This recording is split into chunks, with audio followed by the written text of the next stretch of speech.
ये कहानी है एक छोटे से गांव की, जहां सब मुझे आवारा कहते थे। लेकिन उसी गांव में एक अम्मा रहती थी, बिल्कुल अकेली, बिल्कुल लाचार। एक दिन मैंने देखा अम्मा सड़क पर गिर पड़ी थी। लोग उनके पास से गुजर रहे थे, लेकिन किसी ने मदद नहीं की। मुझसे रहा नहीं गया। मैं दौड़कर उनके पास पहुंचा।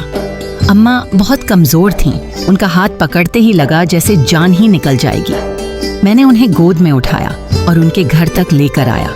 रात भर उनके पास बैठा रहा। सिर्फ इतना डर था कि कहीं अम्मा मुझे छोड़कर न चली जाएं। सुबह उनकी आंखें खुलीं।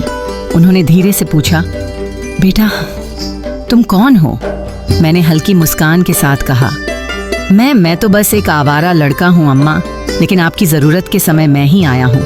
अम्मा की आंखों में आंसू आ गए, लेकिन इस बार ये आंसू दर्द के नहीं, प्यार के थे। अगली सुबह गांव वाले अम्मा के घर के बाहर इकट्ठे हो गए। अम्मा ने सबके सामने कहा, ये आवारा नहीं, ये मेरा मुंह बोला बेटा है। उस पल पहली बार किसी ने मुझे बेटा कहा था।